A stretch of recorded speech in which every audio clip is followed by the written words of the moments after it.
আসসালামু আলাইকুম, কেমন আছেন সবাই? আশা করছি সবাই ভালো আছেন। আমরা আজকে 4 জন মিলে সাজেক যাচ্ছি। এখন বের হয়েছি, আমরা বাড্ডা বাস কাউন্টারে আছি। 9:40-এর বাসে আমরা এসালাম পরিবহনে খাগড়াছড়ি পর্যন্ত যাব। খাগড়াছড়ি থেকে আগামীকাল সকালে তারপর সাজেকের উদ্দেশ্যে রওনা হবে। তো আপাতত এই পর্যন্তই। যখন যেখানে থাকবো সেই আপডেটটা আপনাদের অবশ্যই দেবো। আর আমরা সব থেকে কম খরচে কিভাবে সাজেক ট্যুর দেওয়া যায় সেই ভিডিওটা আপনাদের সামনে তুলে ধরার চেষ্টা করবো। সো আমরা 4 জন বেরিয়ে পড়লাম। আমি, শাওন, রানা আর আমার ফ্রেন্ড জুয়েল। শাওন আর রানা হচ্ছে আমার ছোট ভাই, আমরা একই অফিসে কাজ করি। আর জুয়েল সাতক্ষীরা থেকে এসেছিল। 9:40-এ ছিল আমাদের বাসের টাইম। বাস চলে আসলো, 10-12 মিনিট লেট করেছিল। উঠে পড়লাম। বাসটা খুবই ভালো, এসালাম পরিবহনের 36 সিটের গাড়ি, খুবই কমফোর্টেবল ছিল। আর ঢাকা টু খাগড়াছড়ি ভাড়া নিয়েছিল 750 টাকা করে। এরপর আমরা চলে আসলাম কুমিল্লাতে আমাদের ডিনারের জন্য একটা বিরতি দিল 20 মিনিটের। তো এই ফাঁকে আমরা একটু ভিডিও করলাম, একটু ফটো সেশন করলাম। আর রাতের খাবারও খেলাম। রাতের খাবারে আমরা খেয়েছিলাম বিফ খিচুড়ি। খিচুড়িটা বেশ মজাই ছিল। যদিও একটু প্রাইস এই সমস্ত হাইওয়ে রেস্টুরেন্টে বেশি হয়, তবুও খিচুড়িটা ভেবেছিলাম যেমনটা হবে, আমরা ভাবছিলাম যে প্রাইস অনুযায়ী খিচুড়িটা হবে না, বাট প্রাইস অনুযায়ী শীতের সকালে শুভেচ্ছা সবাইকে। চলে এসেছি খাগড়াছড়ি গেট। দেখতে পাচ্ছেন, এটা হচ্ছে খাগড়াছড়ি গেট। তো আমরা এখন এখান থেকে চেষ্টা করব কারোর সাথে একটা এসকর্ট ধরার, মানে কোনো একটা টিমের সাথে যেখানে অল্প মেম্বার্স আছে, আমরা যেহেতু 4 জন অল্প মেম্বার্স আছে তাদের সাথে জয়েন করার, অথবা আমরা নিজেরা একটা ছোটোখাটো সিএনজি নিয়ে আমরা হচ্ছে সাজেকের উদ্দেশ্যে রওনা হওয়ার চেষ্টা করব। তো এখন বাজে সকাল 6টা সামথিং বাজে। প্রচুর পাখির কলরব এখানে, আর প্রচুর ঠান্ডা, 11 ডিগ্রি সেলসিয়াস তাপমাত্রা। ঢাকা থেকে আসলাম, সেখানে ছিল 22-24, সেখান থেকে 11-তে এসে একটু অ্যাডজাস্ট করতে অসুবিধা হচ্ছে যদিও।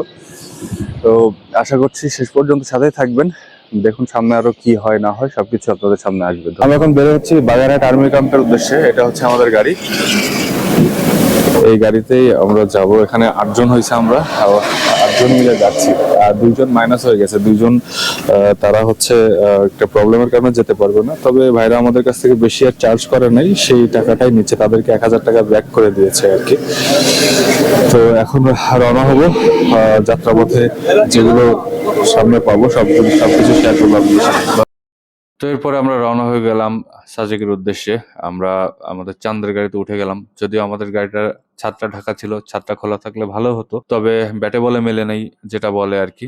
তো যাই হোক, তারপরেও প্রাকৃতিক দৃশ্য উপভোগ করতে করতে আমরা বেরিয়ে পড়লাম। শুভ দুপুর সবাইকে। এখন আমরা আছি বাঘাইরহাট বিজিবি ক্যাম্পে। এখানে 15 মিনিটে একটা যাত্রা বিরতি দিয়েছে। তো আমরা এখানে একটু ফটো সেশন করলাম। জায়গাটা খুবই সুন্দর, বাংলাদেশ বিজিবি থেকে পরিচালিত। এখন আমরা আছি বাঘাইরহাট আর্মি ক্যাম্পে। এখান থেকে আমাদের 10টা স্কোয়াডের জন্য আমরা আমাদের গাড়ি সিরিয়ালে দিয়েছি। এটা আমাদের গাড়ি। এখান থেকে ঠিক 10টার সময় আমাদের গাড়ি আবার যাত্রা শুরু করবে। তো ব্রেকের মাঝখানে আমরা চলে আসলাম একটু পাহাড়ি পাহাড়ি আনারস নিয়েছি। দেখা যাক ট্রাই করে কেমন লাগে। অনেক টেস্টি, একদম অথেন্টিক ভাই, কোনো স্বাদ নেই, একদম বলে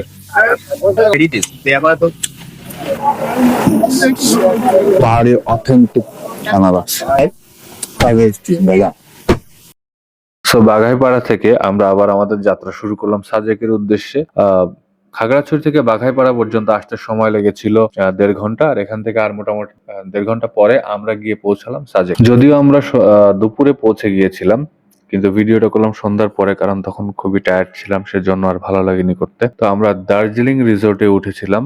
এখানকার প্রাইসটা খুবই রিজনেবল। আমাদের 4 জনের জন্য একটা রুম নিয়েছিলাম, ডাবল বেড 2 জন 4 জনের অকুপেন্সি ছিল এক রুমে। ভাড়া নিয়েছিল 2000 টাকা। আর সামনের ভিউটাও অনেক ভালো ছিল, রুমগুলোও বেশ ভালোই ছিল, মানে যে প্রাইসটা আমাদেরকে তারা দিয়েছে সে প্রাইস অনুযায়ী অনেক ভালোই ছিল। যারা লো বাজেটে ট্রাভেল করতে চাচ্ছেন তাদের জন্য এটা আমি সাজেস্ট করব। শুভ দুপুর সবাইকে। আমরা বেরিয়েছি কংলাক পাহাড়ের উদ্দেশ্যে। এখানে একটু দেখাও।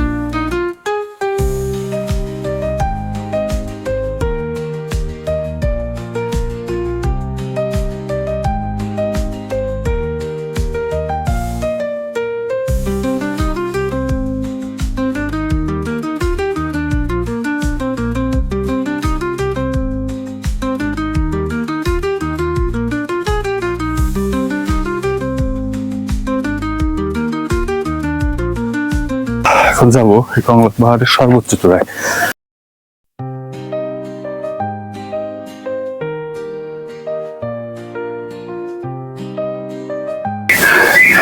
এই পাহাড়ের এই পাথর, এগুলো হলো পাথর, পাথরের পাহাড়, এটা মাটির পাহাড় না। অন্যগুলো যেমন মাটির পাহাড়, এটা পাথরের পাহাড়।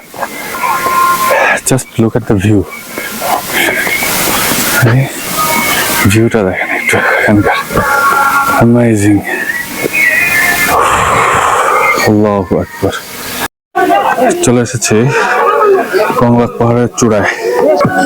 এখানে আবার দেখতেছি ইয়ে করা আছে, এটাতে ঘুরে ঘুরে ভিডিও করার জন্য। এখানে তাহলে ঘুরলে তো এমনিতেই মাথা ঘুরে পড়ে যেতে হবে। Just look at the view. আল্লাহ সুবহানাল্লাহ, আল্লাহু আকবার।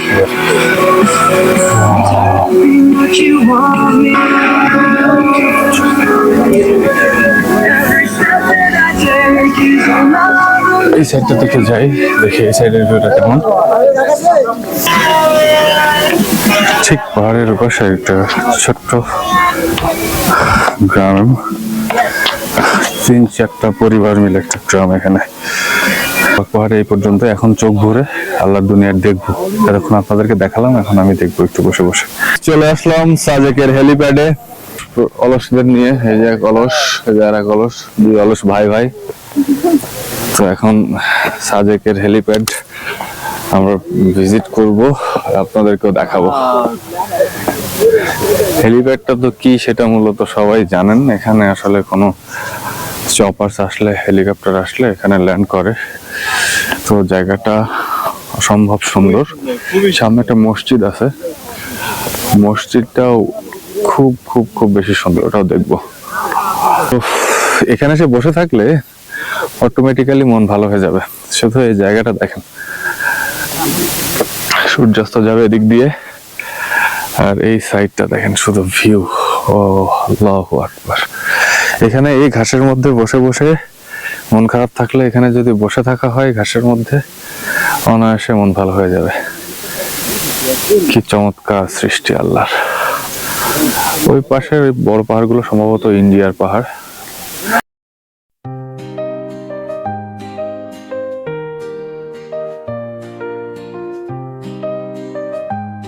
চলে আসলাম সাজেকের সেই সুন্দর মসজিদটির কাছে। মসজিদটার ভিউটা দেখেন, অ্যামেজিং একটা মসজিদ বানিয়েছে একদম সাজেক ঠিক 0 পয়েন্টের ওখানে যে হেলিপ্যাডের ঠিক কাছেই।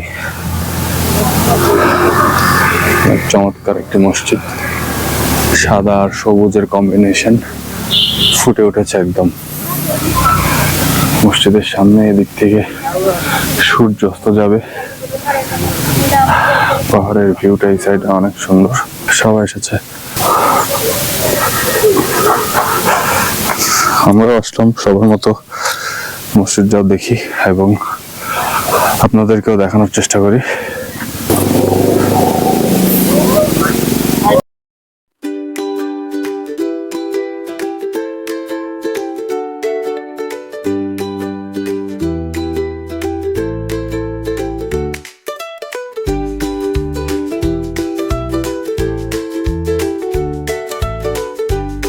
Good morning. আজকে সকাল সকাল বেরিয়ে আসলাম। আমরা পাহাড়ের ঐতিহ্যবাহী এই লুসাই গ্রামে যাব। 4 জনের জন্য 4টা টিকিট কাটলাম। এখানে লুসাইদের ট্রেডিশনাল যে ড্রেসটা আছে, ট্রেডিশনাল ড্রেস আমরা পরতে পারবো এখানে। সেটা পরার জন্য আমাদেরকে দিতে হবে হচ্ছে 100 টাকা করে, 20 মিনিট পড়তে দেবে। লুসাই গ্রামের গেট, আমরা এখান দিয়ে ঢুকে যাচ্ছি।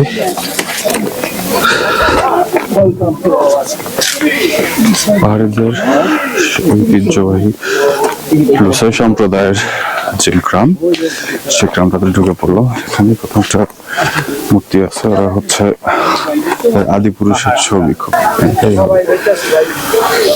তো প্রথমে আমরা এদিকে যাই। এদিকে আছে দোকানদার ছাড়া দোকান।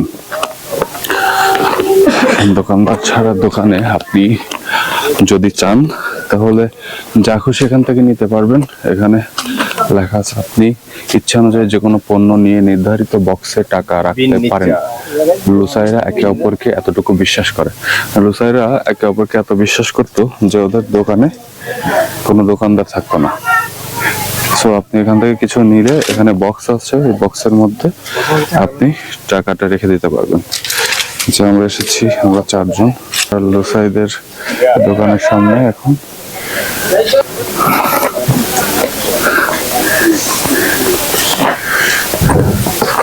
কিভাবে কাঠ দিয়ে জুম ঘর বানাতো, হচ্ছে জুম ঘর লুসাইদের। এটা হচ্ছে আমরা বলি হামানদিস্তা, যেটাতে মশলা আমরা বাটি, এটাতে চাল গুঁড়া করতো, মশলা বাটি যেটাই হোক। এখানে লেখা আছে অনেক কিছু লুসাই সম্প্রদায় নিয়ে।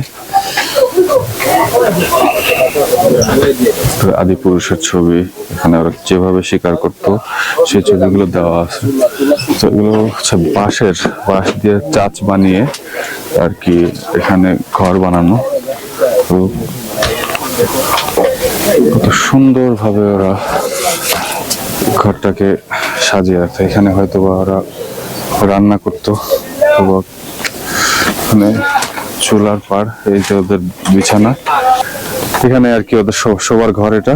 আর এই পাশে হয়তো ওদের কিচেন, রান্নাঘর। এখান থেকে আছে একটা ব্যালকনি, ব্যালকনি থেকে চমৎকার একটা দৃশ্য দেখা যাচ্ছে।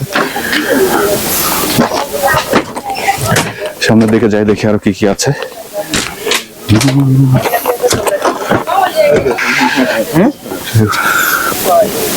এটা হচ্ছে সম্পূর্ণ গ্রামটা। এই যে ঘর দেখেন, বাঁশ খুঁটি দিয়ে একটা গাছের উপরে, একটা গাছ, মোটা গাছের উপরে একটা ঘর বানানো। এইভাবেই থাকতে হবে।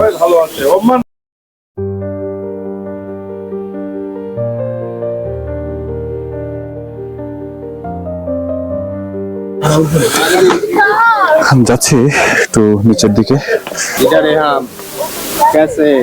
শাওন এখানে বসে প্রচুর দোল খাচ্ছে।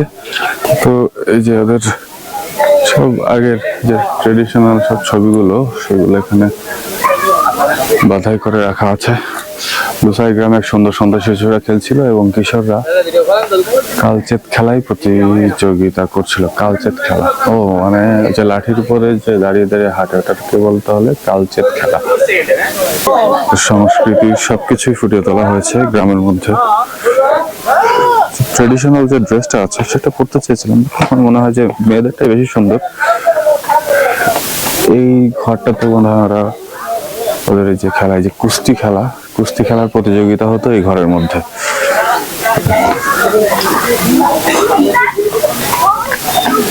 Lushai Vangkhua resort, Lushai Vangkhua resort.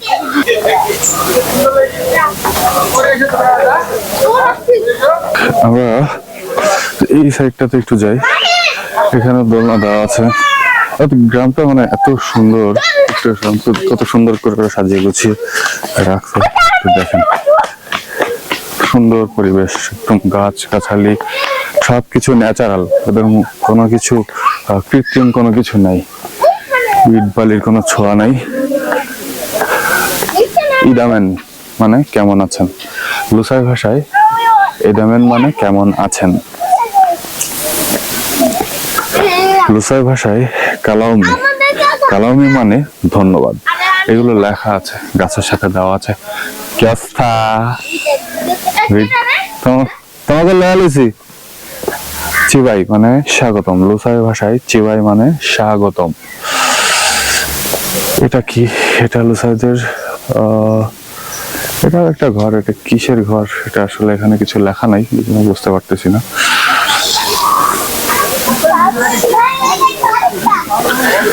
কত সুন্দর মনোরম একটা পরিবেশ এই গ্রামের। এই যে ট্রেডিশনাল ড্রেস পরে সামনের এই আপু 100 টাকা দিয়ে 20 মিনিটের জন্য ভাড়া করেছে ট্রেডিশনাল ড্রেসটা ভাড়া করা যায় 100 টাকা দিয়ে। 100 টাকা করে নেয়, 20 মিনিটের জন্য করতে পারবেন। এপাশে আরো একটি দোকান, এটা হচ্ছে দোকানদার ছাড়া দোকান। ওরা একজন আরেকজনের প্রতি এত বিশ্বাস ছিল যে দোকানে কোনো দোকানদার থাকতো না, জাস্ট একটা বক্স থাকতো, বক্সের মধ্যে যে পণ্যটা এখান থেকে ক্রয় করতো অনুযায়ী মূল্যটা এখানে রেখে চলে যেত। তো এই পাশে ওদের একটা জুম ঘর আছে মনে হয় খুব সম্ভবত।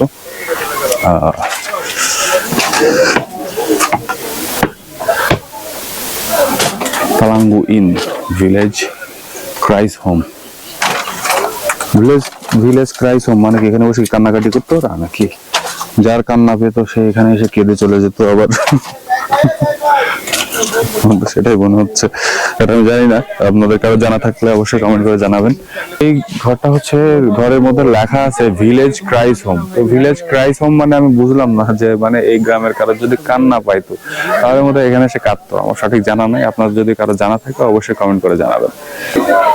যাচ্ছি লাল ইন চিপস হোম।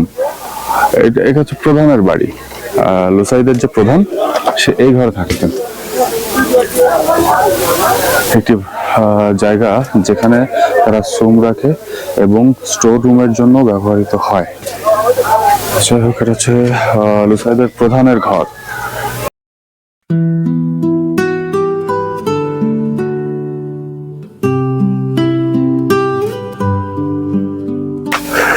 এগুলো হচ্ছে লুসাইদের ঐতিহ্য সব। এই পাশে একটা ব্যালকনি আছে ছোট্ট।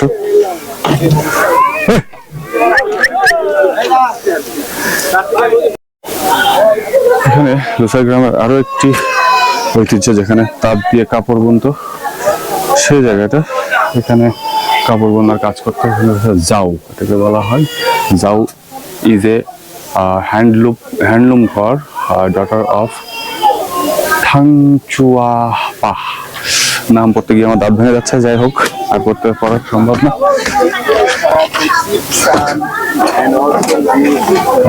এই যে ট্রেডিশনাল ড্রেস পরে সবাই এদিকে ভিডিও করছে। সো লুসাইগ্রাম এবং সাজেক থেকে আজ এ পর্যন্তই। এবার যাচ্ছি আমরা খাগড়াছড়ির আলোটিলার ভিডিওর সাথে সাথে আপনাদেরকে জানাবো আমরা এই টোটাল ট্রিপে কতদিন থাকলাম এবং কত টাকা খরচ করলাম, সবকিছুই আপনাদের কাছে শেয়ার করব। তো সাজেক ট্রিপ শেষে আমরা এখন চলে আসলাম খাগড়াছড়ির আলোটিলাতে যাচ্ছি। এখান থেকে একটু ঘুরে আমাদের বিকেল 4টার বাস ধরে আমরা আবার ঢাকাতে ফিরে যাব। তো এখন আপনাদের সাথে আমি শেয়ার করতে চাচ্ছি যে আমরা ঢাকা থেকে সাজেক ট্যুরে আমরা টোটাল কত টাকা খরচ করলাম পার পার্সন। আমাদের এক একজনের খরচ হয়েছে মাত্র 3390 টাকা করে। তো 3390 টাকাতে আমরা দুই দিন এক রাতের এই ট্রিপটা কিভাবে শেষ করলাম। আমরা ঢাকা থেকে খাগড়াছড়ি গেলাম 750 টাকা করে বাসের টিকিট। তো ওখান থেকে 3000 টাকাতে চাঁদের গাড়িতে শেয়ারিং এ চলে গেলাম আমরা সাজেক। সেখানে আমরা একটা হোটেলে উঠেছিলাম, সেই হোটেলের ভাড়াটা ছিল হচ্ছে 2000 টাকা, 4 জনের এক রুম। তো এরপরে পুরো সাজেকে আমরা হেঁটেই ঘুরলাম। মোটামুটি এক জায়গাতে যাওয়ার সময় একজনের কাছ থেকে সাপোর্ট নিয়েছিলাম, আদারওয়াইজ আমরা সব হেঁটেই ঘুরেছি। তো তারপরে সাজেক থেকে আমরা যখন আবার খাগড়াছড়িতে ব্যাক করি তখন আমরা সাজেকের যে বটতলা আছে সেখান থেকে 2টা বাইক আমরা রেন্ট নেই 1200 2400 টাকা। আর ওখানে টিকিট করতে হয় 160 টাকার। এই 2560 টাকা আমরা দিই বাইকের জন্য। আর হচ্ছে আবার খাগড়াছড়ি থেকে ঢাকার টিকিট কেটেছিলাম 750 টাকা করে। তো সব মিলিয়ে 3390 টাকা করে এক একজনের খরচ হয়েছে। আপনারা যদি খুবই অল্প বাজেট নিয়ে সাজেক একটা ভ্রমণ করতে চান তো আমার এই ট্রিক্সগুলো ফলো করতে পারেন। এইভাবে করে আপনি খুবই কম খরচে সাজেক ট্যুর করতে পারবেন। আমি যে খরচটা আপনাদেরকে দেখিয়েছি এটা উইদাউট ফুড কস্টিং। আপনি যেভাবে খাবেন এখন আপনার উপর ডিপেন্ডেবল যে আপনি যতটা খাবেন, কতটা না খাবেন সেটা আপনার উপরে। তবে আমার মনে হয় যে যখন ঘুরতে যাচ্ছেন তাদের ট্রেডিশনাল কিছু ফুড ট্রাই করে আদার্স যে ফুড কস্টিংগুলো সেগুলো কমিয়ে ফেলা, যাতে করে আপনার সেই খাবারগুলো স্মৃতি হয়ে থাকে, আপনার ঘোরাটাও স্মৃতি হয়ে থাকে। আপনি যাচ্ছেন ঘুরতে, আপনি খেতে যাচ্ছেন না, এটা সবসময় মনে রাখবেন। তো ধন্যবাদ সবাইকে ভিডিওটির সাথে থাকার জন্য, এতক্ষণ ধৈর্য ধরে ভিডিওটি দেখার জন্য। দেখা হবে পরবর্তী কোনো ভিডিওতে আবার। আসসালামু আলাইকুম।